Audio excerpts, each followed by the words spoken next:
나환자의 치유 기적이라고 하는 제목으로 하나님의 말씀을 통해서 은혜를 받기를 원합니다. 이 나환자를 우리는 요즘은 이 한센병이라 그렇게 부릅니다. 왜냐하면 한센 씨가 그 나균에 의해서 이 병이 옮겨지고 퍼진다는 것을 알았기 때문입니다. 그런데 참 이 한센병은 참 너무나도 가슴 아픈 것은 정신은 말짱한데 몸이 어느 날 보면은 감각이 없어지고 어느 날 피고름이 나는데도 느끼지도 못하고 불에 대해도 더 뜨거운 줄을 모르고 어느 날 그냥 마디가 떨어져 나가고 뿐만 아니라 이 병에 걸리면 아무리 사랑하는 자식이라도 부모라도 형제라도 떠나야 하는 그런 참 끔찍한 병입니다.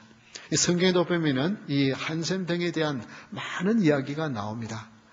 병에 걸렸던 그런 미리암이라든지 또 나만 장군이라든지 4명의 문둥병자의 이야기라든지 그 다음에 우시아 왕이 또 역시 병에 이 한센병에 걸린 것이라든지 여러 이야기들이 나올 뿐만 아니라 심지어 이 병을 진단하는 것과 또 이 병이 어떻게 해서 나았는지에 대한 그 과정에 대해서 무려 이 레위기에서 2장에 걸쳐서 설명을 할 정도로 상당히 중요하게 다루고 있습니다. 특별히 오늘 이 본문은 마태복음 중에서 마태가 예수님이 일으킨 기적으로서 첫 번째 기적으로 이 한센병이 치유되는 기적을 기록하고 있습니다. 왜 이렇게 성경에 나병을 중요하게 취급을 하고 있는가? 그 이유를 찾으면서 하나님 우리에게 주신 은혜를 받기를 원합니다. 성경에는 참 많은 축복의 비결들이 있지만은 영혼과 육체 두 가지 건강의 비결을 가르쳐주고 있습니다. 그래서 오늘 이 병을 살피면서 하나님께서 우리에게 주시는 그런 축복의 비결들을 어떻게 누릴 수 있는지 영육간에 어떻게 건강한 삶을 살 수 있는지 찾아보기를 원합니다. 첫 번째 이 나환자의 치유 기적은 주님께 절하며 치유를 구했습니다. 2절의 말씀을 다시 한번 보십시오. 한 나병 환자가 나와 절하며 이르되 주여 원하시면 저를 깨끗하게 하실 수 있나이다 하거늘. 즉 이 나환자는 주님께 기도함으로 치유의 기적을 체험할 수 있었습니다. 근데 여기 참 나환자는 함부로 사람 앞에 나올 수 없는 사람이잖아요. 가까이 오면 가까이 오지 못하도록 입술에 손을 대고 부정하다 부정하다 외쳐야 될 사람입니다. 사람이 자기에게 모르고 올 수 있기 때문에 내가 다가가지 못하는 것은 당연한 일이고 다른 사람도 내 가까이 하지 못하도록 그렇게 규정이 되어 있는 사람입니다. 그런데 예수님이 산에서 기도하시고 내려오신다는 소식을 듣고 그는 예수님께 달려나갑니다. 여러분, 삶의 기막힌 고통과 운명을 극복할 수 있는 비결은 예수님께 나아감으로 기적은 일어나는 줄 믿으시기 바랍니다. 오늘 여러분은 하나님께 나아가기 위하여 이렇게 추운 날씨인데도 아직도 길이 미끄러움에도 불구하고 이전에 나온 것입니다. 하나님 앞에 나아갈 때에 기적이 일어납니다. 이렇게 하나님 앞에 나왔는데 그 한번 보십시오. 이 한 나환자가 나와 그 다음에 어떻게 했습니까? 절하며라고 되어 있습니다. 이 절한다고 하는 이 말이 그저 단순히 절하는 것이 아니라 이 프로스쿠네오라고 하는 이 헬라어는 예배한다라는 단어와 똑같은 단어입니다. 오늘 여러분이 이 자리에 뭐 하러 왔습니까? 하나님 앞에 예배 드리러 나온 줄 믿습니다. 네, 중요한 거예요. 이전에 나오는 것도 중요하지만 더 중요하게 쓴 것은 그분에게 엎드려 절하는 것입니다. 예배는 겸손히 하나님을 높이고 하나님을 찬양하고 우리는 아무것도 아니라고 하는 하나님의 은혜가 아니면 우리는 살 수 없다고 고백하는 것이 예배인 줄 믿습니다. 예배는 사람에게 집중하는 것이 아니라 하나님께 집중하는 것입니다. 그래서 예배는 늘 하나님께 집중하세요. 그래서 여러분 예배에 이 자리에 있는 것이 중요한 것이 아니라 이 자리에 와서 찬송하고 기도하지만은 우리의 관심은 다른 데 있을 수 있어요. 그래서 늘 내가 지금 예수님께 집중하고 있느냐 늘 이 관심을 가지면서 늘 예수님 생각하는 여러분 되셨기를 주의 이름으로 축원합니다. 그 다음에 이분이 뭐라고 말했습니까? 저람이 이르되 주여라고 불렀습니다. 여러분, 예수님을 내 인생의 주인으로 모실 때 드디어 기적이 일어납니다. 예수님, 내가 주인이 아니고 주님이 내 인생의 주인입니다. 주님, 나를 인도해 주세요. 주님, 내가 이 문제를 해결할 수 있는 능력이 없습니다. 주님, 해결해 주세요. 주님, 이 문제를 내가 어떻게 해야 옳은 길인지 무지한 인생입니다. 주님이 주인이 되셨어요. 주님이 인도해 주세요. 이 고백을 하는 것이 예배인 것입니다. 그래서 그는 주여라고 불렀습니다. 예수님이 내 인생의 주인이 되실 때에 드디어 기적은 시작되어지고, 예수님이 내 인생의 주인이 될 때에 드디어 나의 문제는 해결되기 시작합니다. 그래서 주님이 원하시면 저를 깨끗하게 할 수 있다고 하면서 주님께 기도했습니다. 그런데 이 똑같은 이 사건을 마가복음 1장 40절에 보면 이렇게 기록하고 있습니다. 한 나병 환자가 예수께 와서 꿇어 엎드려 간과하여 이르되, 그냥 우리 이 마태복음 8장 2절에서는 절하며 이렇게 되어 있는데, 이 마가복음 1장에서는 어떻게 했다고요? 꿇어 엎드려 예수님께 구했습니다. 여러분, 전에는 예배를 드릴 때 어떻게 했습니까? 이런 의자가 없었죠. 그냥 마룻바닥이었고, 잘해야 뭐였어요? 방석이 있으면 다행이고, 방석이 없으면 그냥 거기서 무릎 꿇고 예배 드렸어요. 네. 여러분, 이게 뭘 말합니까? 지금 우리의 몸은 이렇게 편하게 의자에 앉아있지만 우리의 마음은 정말 존귀하신 하나님, 내 인생의 주인이 되신 주님, 능력의 예수님께 여러분의 마음을 겸손히 꿇는 여러분 될 수 있기를 주님으로 축원합니다. 여기에 인생의 문제는 해결되기 시작하고 우리의 삶의 기적이 일어나기 시작합니다. 하나님 앞에 예배드리는데 결코 그냥 뻣뻣한 마음으로, 교만한 마음으로, 내가 살아있는 마음으로 예배를 드릴 수가 없습니다. 시편 132편 7절에 보면 우리 한번 다 함께 큰 소리로 읽어보겠습니다. 시편 132편 7절, 우리가 그의 계신 곳으로 들어가서 그의 발등상 앞에서 엎드려 예배하리로다. 예, 예수님의 발등상 앞에 엎드려서 예배드려요. 그래서 이 미국 분들은요, 참 이렇게 예배 드릴 때에 특히 펜타코스탈 같은 그런 교회에서는요, 이게 정말 의자가 없이 그냥 나와서 밖에 막 찬양을 흐르는데 코를 땅에 대고 엎드려서 손을 들고 찬양을 하더라고요. 그게 그냥 가식이 아니라 존귀하신 하나님 앞에 정말 내가 뻣뻣이 서 있을 수 없어. 하나님의 임재하심을 체험하니까 그분을 높이는데 무릎을 꿇고 얼굴을 땅에 대고 찬양하는 거예요. 그의 발등상 앞에 엎드려 예배하리로다고 고백합니다. 여러분, 하나님을 높이며 하나님을 온전히 신뢰하는 여기서 기적은 시작되는 줄 믿으시기 바랍니다. 여러분, 이 한센병의 가장 심각한 건 뭐라고요? 아픔을 못 느끼는 거예요. 통증을 못 느끼는 거예요. 그러나 이 한센병은 이제는 치료약이 나와서 그렇게 지금은 치명적인 심각한 병이 아니에요. 그 약을 먹으면 얼마든지 치료할 수 있어요.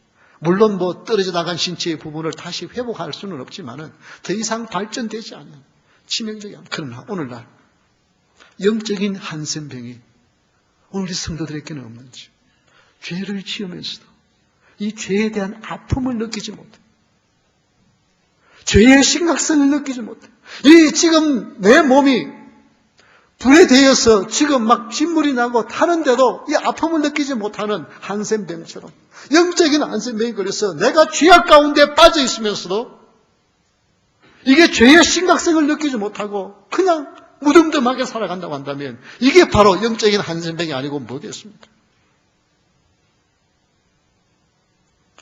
우리는 영적인 통증을 느끼지 않는 것이 얼마나 심각한 일인가. 여러분, 한센병에 걸리면 그 얼마나 청증병이 갖고 그것을 치유하기 위해서 얼마나 노력을 하겠습니까? 돈이 아깝겠습니까? 무슨 뭘 하라고 하는 일이 시간이 아깝겠습니까? 그것이 최우선이잖아요. 그것이. 우리가 영적으로 정말 진정한 성도는, 영적으로 깨어있는 성도는 조그마한 죄만 지어도요, 그것 너무너무 회개하지 않고 견딜 수 없어. 답답하게 하나님 앞에 회개할 수밖에 없고, 통회할 수밖에 없고, 하나님의 자비하심을 구할 수밖에 없는 것이, 이게 성도랍니다. 영적인 자각이 있어야만 기도가 나옵니다. 기도가 안 나온다는 것은 내가 게으르다, 그것도 아니고요. 시간이 없다, 그것도 아니고요. 중요한 것은 내가 아직 하나님 앞에 죄인이고 정말 하나님 앞에 내가 아무것도 할 수 없는 연약한 인생이라는 것을 깨닫지 못한 영적인 자각이 없기 때문입니다. 영적인 자각이 있으면 기도가 안 나올 수가 없어요. 여러분, 병원에 갔는데 의사가 간암이래요. 시한부 인생이래요. 그러면 성도가 이제 죽을 때가 됐나 보다. 그러고 있습니까? 기도하라 하지 말라 말이 필요 없어요. 그렇잖아요. 그때부터는 기도가 안 나올 수가 없습니다. 밥 먹을 때 이 음식 주셔서 감사합니다. 그 기도만 하겠어요? 무슨 기도를 하든지 그 기도가, 치유를 위한 기도가 나올 수밖에 없습니다. 우리가 영적으로 내가 죄에 대한 심각성이 있으면 하나님 앞에 어떤 때든지 기도가 나오지 않을 수가 없는 것입니다. 우리는 이 한센병에 걸렸던 나만 장군이 치유된 기적의 이야기를 잘 알고 있습니다. 그는 아랍 나라의 큰 군대 장관이었어요. 나라가 위기에 있을 때 나라를 구한 대장수였습니다. 그런데 그는 이 한센병에 걸렸습니다. 그런데 그 집에 이스라엘에서 포로로 잡혀온 어린 소녀가 한 명 있었어요. 그런데 이 소녀가 보니까 자기 주인이 한센병에 걸려 있으니까 어떻게 말합니까? 우리 주인이 저 이스라엘은 선지자 앞에 가면은 좋을 텐데, 나을 텐데. 그 말을 듣고 어떻게 합니까? 왕에게 부탁을 해가지고 엄청난 예물을 가지고 갑니다. 예물이 이게 10달란트랍니다. 10달란트면은 340kg이에요. 은 340kg, 금 6,000개, 옷, 의복 10벌, 어마어마한 예물을 들고 갑니다. 그런데 그 선지자 엘리사에게 가니까 엘리사가 뛰어나와서 기도해 주는 것이 아니라 어떻게 해요? 얼굴도 안 쳐다보고 저 요단강에 가서 7번 씻으라 그럽니다. 그리고 나으라 그래요. 그러니까 그가 화가 나가지고 돌아가는데 그의 종들이, 주인님, 아니 요단강에 가서 7번 씻어서 나으라 그러는데 그보다 더 힘든 일도 시킬 텐데 그런데 그거 안 하고 가겠습니까? 이게 뭡니까? 기도란 교만에서는 기도가 나오지 않습니다. 순종이 나오지 않아요. 겸손해지니까 어떻게 해요? 가서 7번 몸을 씻으니 어떻게 해요? 네. 그것을 열왕기하 5장 14절에 이렇게 말하고 있습니다. 나아만이 이에 내려가서 하나님의 사람의 말대로, 바로 이게 기도하는 사람의 특징입니다. 순종하는 겸손한 마음이 나와요. 하나님의 사람의 말대로 요단강에 7번 몸을 잠그니 그의 살이 어린 아이의 살같이 회복되어 깨끗하게 되었더라.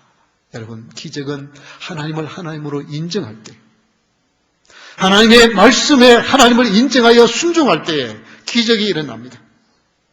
기도란 하나님의 말씀을 인정하고 그분이 앞에 모든 것을 맡기는 것이 기도인 것입니다. 기적은 하나님을 하나님으로 인정하고 주님께 기도하며 그분을 높일 때에 치유가 일어납니다. 나환자의 치유 기적은 예수님께 기도함으로 시작되었습니다. 두 번째, 나환자의 치유 기적은 예수님께서 손을 대시며 치유해 주셨다고 기록하고 있습니다. 우리 3절을 다 같이 한번 보겠습니다. 예수께서 손을 내밀어 그에게 대시며 이르시되 내가 원하노니 깨끗함을 받아라 하시니 즉시 그의 나병이 깨끗하여진지라. 여러분, 그가 기도해서 나은 것이 아니라 그가 어떻게 해요? 나환자의 치유의 기적은 예수님의 능력이라는 것입니다. 이 나환자가 어떤 환자였냐 하면은 누가복음 5장 12절에 보면은 이렇게 되어 있습니다. 온몸에 나병 들린, 그렇게 되어 있습니다. 이 나환자가 얼마나 심각한지, 어떤 사람은 이제 막 그냥 피부에 손이나 어떤 어떻게 이런 신체 일부에부터 시작될 수 있는데, 이분은 온몸에 한센병이 퍼진 분이에요. 그런데 그 다음에 한번 보십시오. 예수께서 손을 내밀어 어떻게 했다고요? 그에게 대시며, 그에게 대었다고 하는 이 말이 헬라어로는 합토라고 하는 말인데, 껴안았다, 밀착되었다, 그런 뜻입니다. 그러니까 예수님이 이 나환자를, 이 한센병을 가진 이 환자를 껴안아서 손을 대시고 치유해 주실 거예요. 예수님은 전염병 환자라고, 천벌을 받은 자라고 내치는 것이 아니라 온몸에 한센병이 가득 퍼져 있는 그를 껴안으시면서 안수하시며 고쳐주셨습니다. 주님은 우리가 어떤 죄인이든 주께 나오는 자를 받아주시고 안아주시고 품어주시는 주님이신 줄 믿으시기 바랍니다. 우리는 구별합니다. 우리는 내 마음에 드는 사람과 그렇지 않은 사람을 구분합니다. 그러나 예수님은 온몸에 한센병이 터졌어요. 정말 흉측하기 짝이 없는 고름이 흐르고 보기에 끔찍한 그를 우리 주님이 밀착시켰어요. 그러시고 그를 안수하시며 고쳐주셨습니다. 여기에 기도의 능력이 나타납니다. 기도는 여러분 그런 생활을 해서 기도가 나타나는 것이 아닙니다. 정말 그 기도를 할 때 그분의 아픔이 느껴지고 그분의 고통이 내 가슴에 느껴질 때 그때 하나님의 기적이 일어나는 줄 믿으시기 바랍니다. 우리 주님은 그의 고통을 너무나도 안타까이 여깁니다. 가정을 떠나야 하고 가족들을 떠나야 하고 사람들로부터 멸시를 받아야 하고 정상적인 삶을 살지 못하고 성 밖에서 살아야 하는 그 아픔에 대하여 그가 사람에게 접촉한 적이 얼마나 오래됐겠어요. 주님은 그를 안아주시고 그에게 기도해 주시고 치유해 주셨습니다. 주님은 정말 죄로 인하여서 이런 천벌을 받았다고 생각하는 그에게 예수님은 뭐라고 말씀하셨어요? 3절을 다시 한번 보십시오. 그에게 대시며 이르시되 어떻게 해요? 내가 원하노니. 주님이 원하시면 나를 깨끗하게 할 수 있다고 말할 때 우리 주님은 억지로가 아니라 내가 원한다. 나는 내가 건강하게 되기를 원한다. 나는 내가 정상적인 사람이 되기를 원한다고 하시며 그를 치유해 주었습니다. 여러분 치유는 예수님의 사랑과 예수님의 능력으로 말미암아 일어나는 줄 믿으시기 바랍니다. 여러분 이 한센병을 가진 사람만 아니라 이것을 기록한 것은 가장 심각한 병에 걸린 사람도 우리 주님이 원하시며 치유해 주십시오. 오늘 여러분이 어떤 상태에 있든지 우리 주님은 여러분을 치유하기를 원하시는 줄 믿으시기 바랍니다. 우리는 흔히 생각할 때 하나님이 나에게 지금 벌을 주신 거야. 하나님 나를 벌을 주셨기 때문에 나는 이 고통을 당해야 돼. 전에 내가 죄를 지었기 때문에 이 고통을 당해야 돼. 여러분 그렇게 생각하고 있을지 모르지만 아닙니다. 주님은 내가 원하노니 치유함을 받으라고 말씀하십니다. 깨끗함을 받으라고 말씀하십니다. 기도는 하늘에서 이루어진 것을 땅에 이루어지도록 하는 것입니다. 하나님은 이미 하나님의 나라가 이루어지도록 하시고 하나님의 나라에는 어떻게 해요? 거기에는 질병도 슬픔도 눈물도 없다고 그랬습니다. 그 하늘에서 이루어진 것이 예수님을 믿는 순간 우리 가운데 천국이 시작되었으니 주님 천국의 원리가 나에게 이루어지기를 원합니다. 이것이 치유의 기적이 일어나는 것입니다. 예수님의 능력으로 일어나는 것. 그래서 여러분 기도할 때에 믿음으로 고백하십시오. 확신하시고 하늘에서 이루어진 것을 이미 믿고 지금 이것이 나의 삶에서 일어나는 것을 보기를 원합니다. 이것이 기도하는 거예요. 예수님의 능력으로 이미 이루어 놓은 것을 지금 내가 취하는 것입니다. 여러분 텍사스 같은 데는 목장을 이렇게 사잖아요. 그 살 때 목장을 이렇게 샀어요. 그 땅값만. 그런데 그 속에서 뭐가 나왔어요? 석유가 나왔어요. 그 사람은 그러면 언제부터 부자예요? 석유 발견할 때부터 부자입니까? 네, 그 땅을 살 때부터 부자예요. 그렇죠? 그 땅을 살 때부터 부자야. 발견은 나중에 했지만은. 이게 성도입니다. 성도는 이미 하늘의 원리가 이루어지는 축복의 사람입니다. 그 원리를 내가 깨달을 때, 내가 발견할 때 누리는 것이지, 이미 우리는 하나님의 축복의 자녀고 하나님의 권세와 능력이 여러분과 함께 하는 줄 믿으시기 바랍니다. 그것을 믿고 실행하면 기적이 일어나는 거예요. 내가 다 해서가 아니라. 예레미야 29장 11절에 보면 여호와의 말씀이라 너희를 향한 나의 생각을 내가 아나니 평안이요 재앙이 아니니라 너희에게 미래와 희망을 주는 것이니라. 여러분, 하나님이 범죄한 이스라엘 백성들이 망해서 포로로 끌려감에도 불구하고 하나님은 예레미야 선지자를 통해서 이렇게 말씀하신 거예요. 우리 한번 다 같이 한번 큰 소리를 읽겠습니다. 여호와의 말씀이니라 너희를 향한 나의 생각을 내가 아나니 평안이요 재앙이 아니니라 너희에게 미래와 희망을 주는 것이니라. 네. 한 번 더 읽읍시다. 왜 그렇게 조용해요? 다 같이 한번 읽어서 시작. 여호와의 말씀이니라 너희를 향한 나의 생각을 내가 아나니 평안이요 재앙이 아니니라 너희에게 미래와 희망을 주는 것이니라. 예, 하나님이 주는 것은 평안이고 재앙이 아닙니다. 하나님 우리에게 미래와 희망을 주시는 하나님이십니다.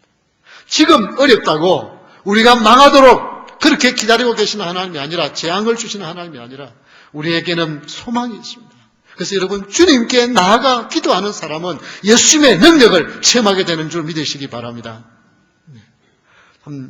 여러분, 저는 이렇게 고신 목사로서 이렇게 기도하는 것들은 늘 중요하게 여겼지만은 치유에서, 즉석에서 기적이 일어나는 것들을 그렇게 기대하지 않고 기대하지 않는 그런 신학적인 배경에서 공부를 했습니다. 그러나 하나님께서 저런 거를 생각을 바꾸시고 목회의 생각을 바꾸게 하기 위해서 여러 가지 환자들을 경험하게 했어요. 20여 년 전입니다. 한 번은 시망을 갔는데 날씨가 더워서 그런지 자켓을 벗고 이제 와이셔츠를 입고 있는데 이렇게 돌아서는데 보니까 허리가 한쪽이 이렇게 쭉 기울어져 있어요. 허리가 이렇게 아픈 사람은 이렇게 허리띠가 똑바로 되어 있지 않고 한쪽이 처져 있습니다. 그래서 허리가 많이 아프냐고 물었어요. 그러니까 너무 아파서 지금 디스크 수술을 받으려고 날짜를 잡아놨다. 그래서 같이 기도하십시다. 기도하는데 이분이 얼마나 눈물을 흘리면서 안수기도를 받는지 몰라요. 하나님이 그곳에서 그 자리에서 기적을 일으키셨어요. 다리의 길이가 2인치 이상 차이 나는 그런 분이었어요. 그런데 하나님 치유하셨어요. 수술하지 않고도 건강하게 하시는 하나님의 기적을 체험했어요. 그것이 제가 처음 안수기도에서 그 자리에서 낫게 하시는 기적을 경험하게. 이것이 저의 기적, 저의 무슨 힘입니까? 그저 살아계신 하나님. 예수님의 그 이름을 믿고 기도할 때 하나님이 역사가 일어납니다. 여러분, 그러나 이런 몸의 치유의 기적은 어떻게 해요? 고쳐놔도 또 병들고 또 때가 되면 죽는 것이 육신입니다. 더 중요한 것은 우리 주님은 육체가 치유되는 것만 아니라 영혼이 치유되기를 원하시는 줄 믿으시기 바랍니다. 영적인 치유가 일어나서 이 영적인 치유를 통해서 영원한 행복을 누리기를 원하시는 것이 우리 주님의 소원이고 주님의 능력으로 이 일이 일어나는 줄 믿으시기 바랍니다. 나 혼자의 치유의 기적은 나의 능력이 아니라 예수님의 능력으로 일어나는 줄 믿으시기 바랍니다. 그래서 이 나 혼자의 치유의 기적은 그가 예수님께 기도했고 예수님의 능력으로 치유되는 기적이 일어났던 것입니다. 세 번째, 나 혼자의 치유의 기적은 제사장께 몸을 보이고 예물을 드렸습니다.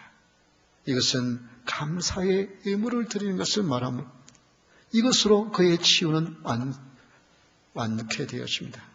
4절에 보면 예수께서 이르시되 삼가 아무에게도 이르지 말고 다만 가서 제사장에게 내 몸을 보이고 모세가 명한 예물을 드려 그에게 입증하라 하시니라. 여러분, 나 혼자의 치유의 기적은 감사의 예물을 드림으로 확정되었습니다. 여기 한번 4절 말씀을 다시 한번 보겠습니다. 예수께서 이르시되 삼가 아무에게도 이르지 말고. 여러분 몸이 치유되었어요.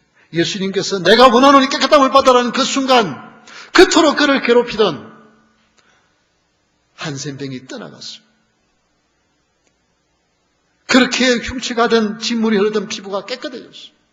그러면 제일 먼저 생각나는 게 누구겠어요? 사랑하는 가족이지 않겠어요? 가족에게 달려가고 싶은데, 그런데 예수님은 뭐라 그랬어요? 아무에게도 이러지 말고. 누구에게 가라 그랬어요? 다만 가서 제사장에게 내 몸을 보이고. 제사장은 뭐 어떤 사람입니까? 하나님의 일을 하는 사람. 그것은 뭐예요? 하나님께 감사를 드리고. 굉장히 중요한 이야기입니다. 여러분 어떤 기쁜 일이 있을 때 제일 먼저 하나님 생각하는 여러분 될 수 있기를 주 이름으로 축원합니다. 어떤 일이 있어도 무슨 기분 좋은 일이 있으면요, 아내에게 이야기하고 싶고요, 남편에게 이야기하고 싶고요, 자식에게 이야기하고 싶고요, 가족들에게 제일 먼저 이야기하고 싶은데 가장 기쁜 일이 있으면 먼저 예수님 생각하는 여러분 될 수 있기를 주 이름으로 축원합니다. 주님 감사합니다.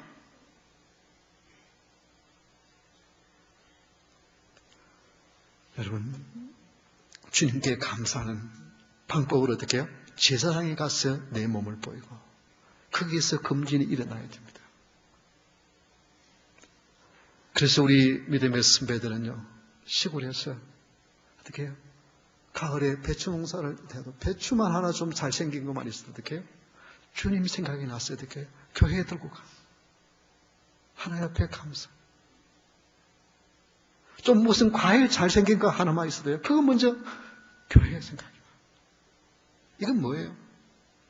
주께 영광 돌리고 주께 감사하는 방법이에요.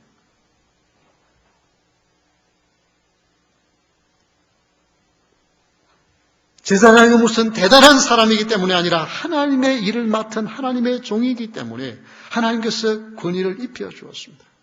여러분 교회에 무슨 직분을요 함부로 생각하지 마십시오. 끝까지 그 서리집사 여러분 천만에요. 아닙니다. 하나님이 맡겨준 직분입니다.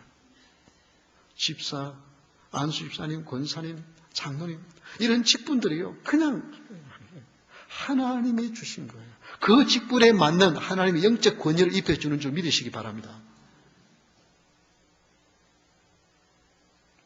여러분 사람이 무슨 대단해서가 아닙니다. 하나님이 대단하시기 때문에 하나님의 일을 할 때 하나님이 거기에 맞는 권세를 입혀주시는 거예요. 여러분 전에 목사님들이요, 전에나 지금이나 무슨 신학교가 어떤 신학교는 굉장히 공부를 잘 해야만 들어갈 수 있는, 특히 이게 장로의 신학대학 같은 경우에는 상당히 이렇게 경쟁이 좀 세긴 합니다. 그러나 대부분 신학교는 어떻게 다른 일반 대학보다 커트라인이 좀 낮아요. 그래서 옛날에는요, 뭐 이렇게 공부 못한 사람들, 뭐 그냥 공부 별로 안 해도 신학교가. 그런데 하나님이 공부 잘하고 똑똑한 목사님의 기도만 들으시고 그런 분들의 기도는 안 들으셨나요? 천만의 말씀이에요. 보면은요, 지식적으로는 그래서 가기 짝이 없는데 하나님은 그분들의 기도를 오히려 더 왜 겸손히 정말 주님만 의지하니까 더 놀라운 역사와 능력이 나타났던 것들이 이게 우리 역사를 보고서 알 수 있잖아요. 여러분 무디 선생님 무슨 뭐 대단한 공부를 하신 분입니까? 구두 스승공이었어요. 그런데 하나님은 놀라운 역사와 능력이 나타났다. 여러분 교회에 여러분들이 무슨 일이 있으면요, 교회에 먼저 제일 먼저 구역장님들에게 알려주세요. 구역장님 기쁜 일이 있고 슬픈 일이 있으면 먼저 알리고요.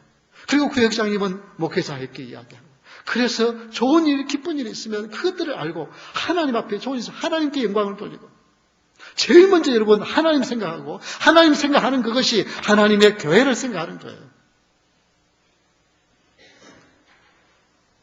치유된 그에게 하나님께서 내 몸을 보이고 모세가 명한 예물을 드려라고 말했습니다.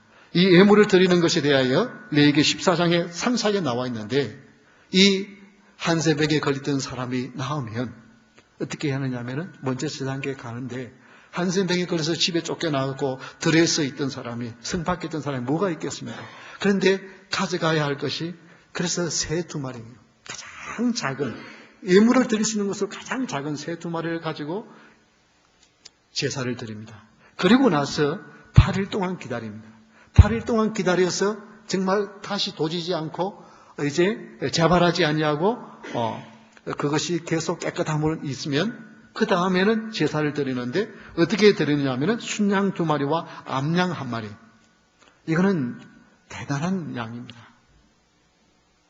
지금 집도 없이 가족도 없이 떨어져서 사는 사람이 이제는 깨끗함을 남은 것을 확실하게 하기 위해서는 순양 2마리, 암양 1마리, 3마리를 제사를 드려요. 이건 대단한 부담스러운 일입니다. 그러나 자기가 이런 엄청난 병에서 노임받은 것을 어떻게 해요? 더 감사하고 더 깊이 새기기 위한 하나님의 방법입니다.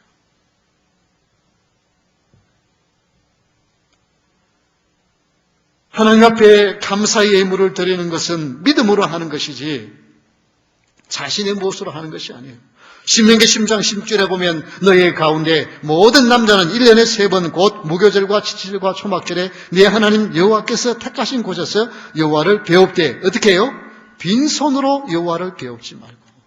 여러분 하나님 앞에 예배 드릴 때에 여러분 부담이 빈손으로 하지 않는 것이 중요한 것입니다. 이것은 정성을 드리는 것입니다.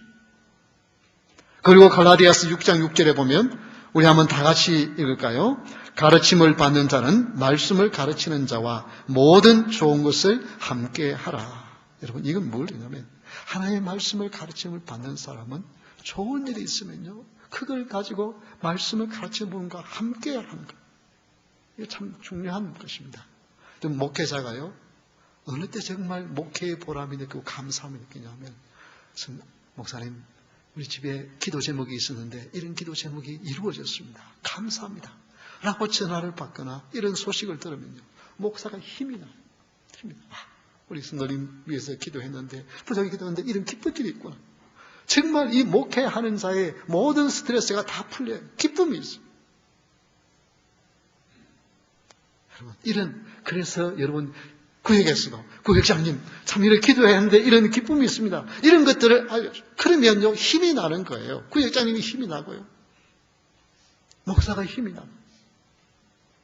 그래서 여러분 좋은 일들을 서로 나누는 거예요. 나환 자의 치유의 기적은 감사의 예물을 드림으로 일어나는 것입니다. 하나님께 감사드리는 가장 중요한 것은 우리가 하나님 앞에 드리는 예물인데요. 여러분 신앙 생활에 참 생활이 어려울 때 내가 물질적으로는 어려움을 당하고 참 쓸 일이 많을 때 수입이 적을 때 가장 큰 유혹은 뭐예요? 하나님 앞에 예물을 드리는 것. 그 중에도 특별히 11조가 제일 큰 부담이고 유혹입니다. 그런데 이 11조라고 하는 말이 히브리어로 마샬이라고 하는 단어인데요. 이 단어가 그냥 단순히 그냥 10%예요. 10%. 그래서 5%에서 9%를 드린다고 그게 11조가 아닙니다. 그건 11조가 아니에요. 11조는 10%, 10%를 드리는 것이 11조예요. 전에 오래전입니다. 제 구건물에서 예배를 드릴 때입니다. 이 교회를 짓기 전인데요. 그때 뉴욕에서 오신 한 집사님이 저에게 질문을 해요. 목사님, 11조를 그로스로 드려야 합니까? 네트로 드려야 합니까? 그 말은 무슨 말이냐면 총 수입을 드려야 합니까? 아니면 세금을 떼고 난 다음에 세금 드려야 합니까? 그렇게 질문을 하더라고요. 그래서 제가 세금은 내 것이 아니고 나라에 드려야 될 거니까 그는 세금을 제외한 네트로 드리는 것이 맞습니다. 그러니까 아닙니다. 자기는 그렇게 안 배웠대요. 그것은 마치 병들고 이제 잘못된 것, 상한 것 그런 걸 하나님 앞에 드린 거랑 마찬가지라는 거예요. 아무것도 하지 말고 그로스를 드려야 합니다. 아닙니다. 저는 그렇게 생각하지 않습니다. 왜냐하면 이제 내가 세금을 이건 뗀 거 하나님 나라에 가져가는 거니까 그건 아니에요. 그러나 만약에 내가 1년 세금을 보고했을 때 만약에 내가 세금을 많이 냈다고 크레딧이 있어서 돌아왔다고 한다면 돌아온 액수에 대해서 11조 드리면 됩니다. 나는 이제 그렇게 이야기를 했어요. 그러니까 아니라는 거예요. 그러면서 결국은 우리 교회에 그것이 가장 큰 이유가 돼서 제게 계속 안 입고 그냥 떠나셨어요. 그러나 저는 이런 헌금에 대해서 그렇게 강조하는 목사도 아니고 혹시나 오해할까봐 목사에 대한 이야기들을 크게 하지를 않고 있습니다. 그러나 이제 어쩌면 이렇게 많이 남지 않으면 이제 목회의 사역이겠어요. 하나님의 말씀을 바르게 가르쳐야 한다고 하는 그런 부담이 있습니다. 하나님 앞에 서겠어요. 여러분, 신앙생활의 가장 중요한 것 중에 하나가 온전한 11조를 드리는 것입니다. 말라기 3장 10절에 보면 만군의 여호와가 이르노라 너희의 온전한 11조를 창고에 드려. 그냥 11조가 아닙니다. 여기 그래서 온전한이라고 하는 말을 넣었습니다. 온전한 11조를 창고에 드려 나의 집에 양식이 있게 하고 그것으로 나를 시험하여 내가 하늘 물으려고. 이것 가지고 하나님 한번 시험해 보라는 것입니다. 너희에게 복을 쌓을 곳이 없도록 붙지 아니하나 보라. 여러분, 지금까지 목회를 하면서 물질의 축복을 받는 것은 온전한 11조를 드리는 것입니다. 여러분, 이거 기억하세요. 어려우니까. 내가 정말 너무 어려웠어요. 나도 없지만은 내가 도와주고 싶은 사람들이에요. 목회를 하면서 초창기에 한두 사람이 아니었었어. 그래서 내가 11조에 대해서 한 번도 이야기한 적이 없었어요.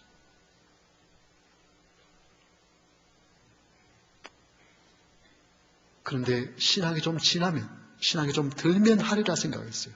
그런데요, 천만의 말씀. 안 가르치니까 몰라서 안 하더라.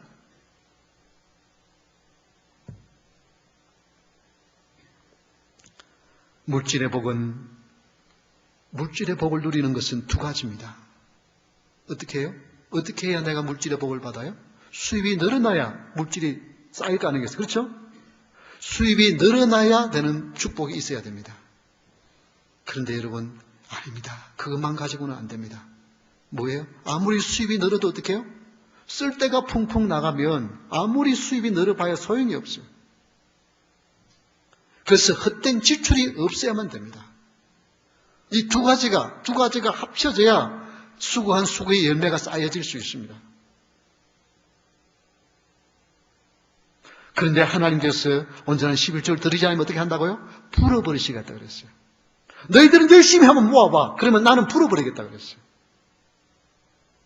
얼마나 안타까워요. 수고한 것에 내가 받아서 쓰고 내가 귀한 거 써야 되는데 엉뚱한 것에 퍽퍽 나가버리면요. 얼마나 허탈해요.